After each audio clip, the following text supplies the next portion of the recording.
Hello दोस्तों, मैं हूं बलराम वर्मा। स्वागत है आपका हमारे यूट्यूब चैनल पर। 20 जुलाई 1969, आज से लगभग 50 साल पहले अमेरिका इकलौता देश बना जो इंसानों को चांद पर भेजने में सफल हुआ। इससे पहले बहुत से देश, खुद अमेरिका भी इस काम में नाकाम रहा। लेकिन 20 जुलाई 1969 को अमेरिका ने एक ऐसा कारनामा कर दिखाया जो इतिहास के पन्नों में दर्ज हुआ। इस मिशन में टेक्नीशियन हिलेरी हेक ने अपने इंटरव्यू में कहा कि आज भी वो पल मेरी आंखों के सामने वैसा ही है जैसा आज से 50 साल पहले था। चंद्रमा की ओर से पहला सफलतापूर्वक मानव मिशन अपोलो 11 यान के द्वारा किया गया, जिसमें चांद के ऊपर पहुंचने वाले पहले व्यक्ति नील आर्मस्ट्रांग और एडविन ऑल्ड्रिन को चंद्रमा की सतह पर पहुंचाया गया। यह अभियान अपोलो अभियान का 5वां और चंद्रमा पर जाने के लिए तीसरी सफल उड़ान बनी। 16 जुलाई 1969 को भेजे गए इस यान में कमांडर नील आर्मस्ट्रांग और नियंत्रक माइकल कॉली और चंद्रयान ईगल चालक एडविन ऑल्ड्रिन मौजूद थे।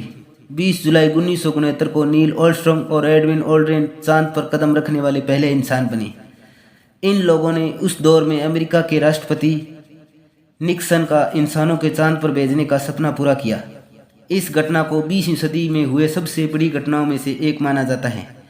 इस प्रशिक्षण पर करीब 10 लाख लोगों ने राजमार्ग और प्रशिक्षण केंद्र के करीब समुद्री तटों से देखा और करीब 60 करोड़ से ज़्यादा लोगों ने इस ऐतिहासिक घटना टीवी पर देखा। अपोलो 11 अंतरिक्ष यान को सैटल 5 रॉकेट की मदद से 16 जुलाई 1969 को सुबह 9:32 पर कैनेडी स्पेस स्टेशन से भेजा गया था। सिर्फ 12 मिनट के अंदर ये पृथ्वी की कक्षा में प्रवेश कर गया। पृथ्वी के एक चक्कर लगाने के बाद इस IBP की नाम के रॉकेट से चंद्रमा के कक्ष में डाल दिया। इसके ठीक 30 मिनट बाद सैटर्न 5 अंतरिक्ष यान रॉकेट आखिरी चरण में अलग होकर चंद्रयान ईगल को लेकर चंद्रमा की ओर आगे बढ़ने लगा। 19 जुलाई अपोलो 11 चंद्रमा के पीछे वाले हिस्से पर पहुंच गया और अपने रॉकेट की सहायता से चंद्रमा के कक्ष में पहुंच गया। चंद्रयान को उतरने के लिए सी ऑफ सिक्योरिटी को चुना गया क्योंकि यह जगह समतल थी। रेंजर के 8 सर्वेयर 5 लियोनोर ऑर्बिटर यान के जरिए इस जगह का पता लगाया गया था। 20 जुलाई 1969 को इस चंद्रयान ईगल का मुख्य यान कोलंबिया से अलग हो गया और कोलिस जॉन अकेले रहकर ईगल यान का निरीक्षण कर रहे थे ताकि उसे चंद्रमा की सतह पर उतरने में कोई दिक्कत ना आई। इसके बाद नील आर्मस्ट्रांग और Edwin eagle jet down engine को स्टार्ट कर चंद्रमा पर उतरने की तैयारियां करने लगे। यान की लैंडिंग प्रक्रिया शुरू होने के बाद आर्मस्ट्रांग यान ने अपने पथ से दूर जाने के संकेत स्पेस सेंटर को भेजा। ईगल पर निर्धारित समय 4 सेकंड आगे चल रहा था। इसका मतलब था कि वे चुने गए जगह से मीलों दूर उतर सकते हैं। तभी ईगल कंट्रोल और डायरेक्शन कंप्यूटर ने खतरे के सिग्नल भेजे शुरू कर दिए, जिससे नील स्ट्रॉन्ग और ऑल्ड्रिन ने खिड़की के बाहर का नज़ारा देखने में मजबूर थे।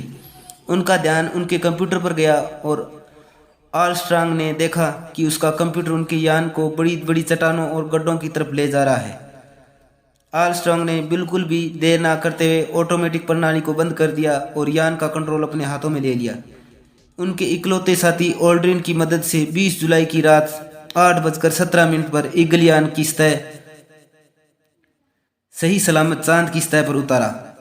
उस यान के डाउन इंजन में सिर्फ 14 सेकंड का ईंधन बचा था। इसका मतलब ये था कि अगर जरा सी भी देर हो जाती तो इसके साथ कोई भी बड़ा हादसा हो सकता था। लेकिन किस्मत ने भी उनका साथ दिया और वो सही सलामत चांद की सतह पर लैंड करने में कामयाब रहा।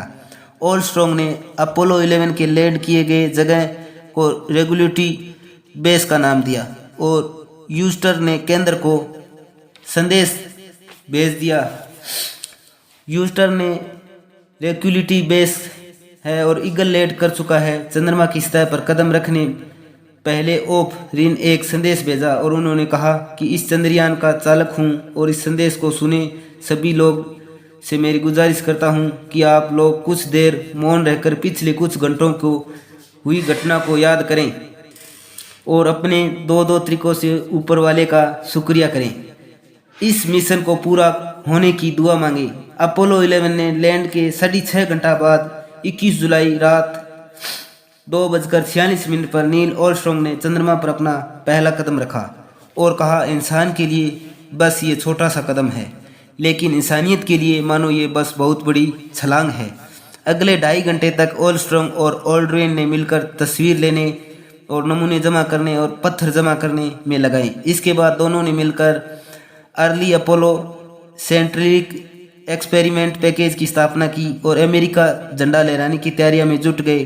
काम के लिए इन्हें 2 घंटों से ज़्यादा का समय लगा। इसके बाद तकनीकी बाधा और ख़राब मौसम के बावजूद चांद की सतह पर टीवी पर सीधा प्रसारण शुरू हो गया, जो कि ब्लैक एंड वाइट, और इसमें लगभग 7 करोड़ से ज़्यादा लोगों ने देखा था। इसके बाद उन्होंने धूल और मिट्टी के कुछ सैंपल तैयार किए।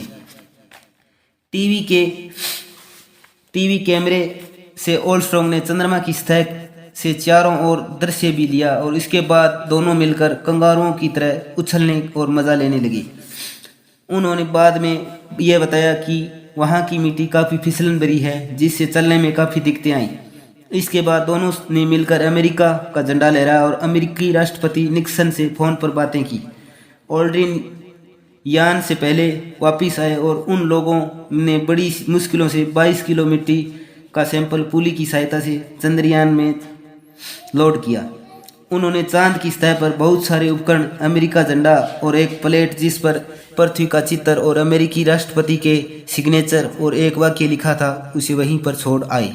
ईगल की कोलंबियो से जुड़ने के बाद पृथ्वी और उनका सफ़र शुरू हो गया। 24 जुलाई अपोलो 11 पृथ्वी की सही सलामत लौट गया और यान प्रशांत महासागर में जा गिरा, जिस पर 455 फॉरनेट वहां से उठाया और अंतरिक्ष यात्रियों के स्वागत के लिए अमेरिकी राष्ट्रपति निक्सन खुद आए और उस शाम उनके सम्मान के लिए अमेरिकी राष्ट्रपति पार्टी भी रखी, जिसमें 24 देशों के राजदूत शामिल थे। इन अंतरिक्ष यात्रियों को अमेरिका का सबसे बड़ा मेडल से नवाजा गया और रातों रात वह पूरी दुनिया में मशहूर हो गए। इसके बाद तीनों पूरी दुनिया में शांति का संदेश देने निकल गए। आज के लिए बस इतना ही। हमारा वीडियो कैसा लगा कमेंट करके ज़रूर बताइए और हमारे चैनल को सब्सक्राइब करें और बेल आइकन को ऑन कर लेना। वीडियो देखने के लिए धन्यवाद। जय श्री राम।